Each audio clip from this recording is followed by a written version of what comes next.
Bonjour Francis Sylvante. Bonjour. Le groupement des possibles rassemble plusieurs associations. Parlez-nous de vos oubliés du Ségur. Alors dans chacune des associations, il y a des oubliés du Ségur. Alors d'une part, une des associations est un chantier d'insertion, donc là ils sont hors champ du Ségur.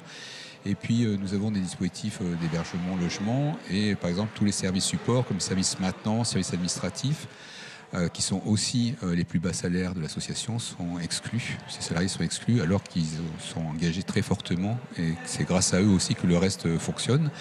Et puis nous avons aussi des modes d'intervention sociale où il y a aussi des exclus, comme nous avons un service enfant avec une crèche, une halte garderie où les auxiliaires puères sont dans le Ségur, les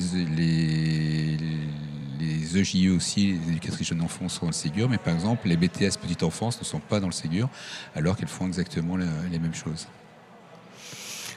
Alors, la particularité de votre CHRS, justement, vous parliez de JE, éducatrice de jeunes enfants.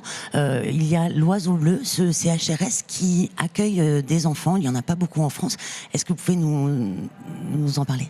Oui, alors c'est très ancien. Le CHRS a été quasiment construit autour de cette question de la parentalité, avec l'accueil de jeunes femmes avec des enfants en bas âge. Et du coup, nous avons créé, dans les années 70 à peu près, un service enfant, donc une crèche et une halte garderie, et qui a la particularité d'être ouvert aussi, non seulement pour les enfants des habitants du CHRS, mais aussi sur la commune, donc les habitants de la commune, ce qui permet une mixité des publics, ce qui permet aussi une déstigmatisation. Et on a ouvert aussi un lieu de parentalité qui est ouvert à la fois pour les parents des enfants du centre d'hébergement, mais aussi pour les parents de la commune. Ça fonctionne plutôt bien.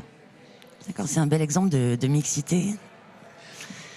Dans la protection de l'enfance en particulier, dans le travail social de façon générale,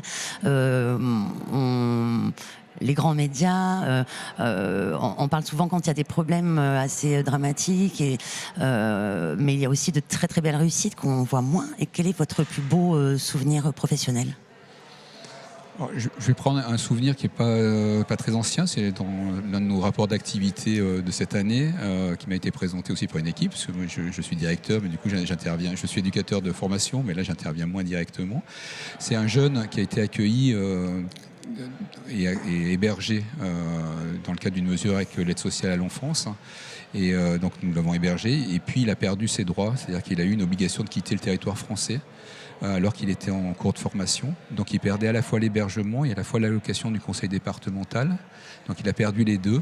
Et comme dans notre association, nous appliquons le principe de non-abandon et de continuité, nous l'avons gardé. Donc on l'a mis sur une place de foyer de jeunes travailleurs. Et pendant 1 an, on a subvenu à ses besoins et a payé son loyer. Et pendant cette année-là, il a poursuivi ses études. Et il a fini par avoir une régularisation de son titre de séjour au bout d'1 an, à avoir son BTS de boulanger. Et à l'issue de l'année, on l'a basculé à nouveau sur une place de centre d'hébergement pour pouvoir terminer son accompagnement. Et là, il vient de partir avec un CDI lié à son diplôme de boulanger et avec un titre de séjour régularisé. Donc on est plutôt content puisque ça fait aussi partie de nos valeurs, c'est-à-dire que c'est un investissement social. On a investi sur ce jeune sans lui mettre de pression, hein, bien sûr, et ça lui a permis de partir dans des bonnes conditions.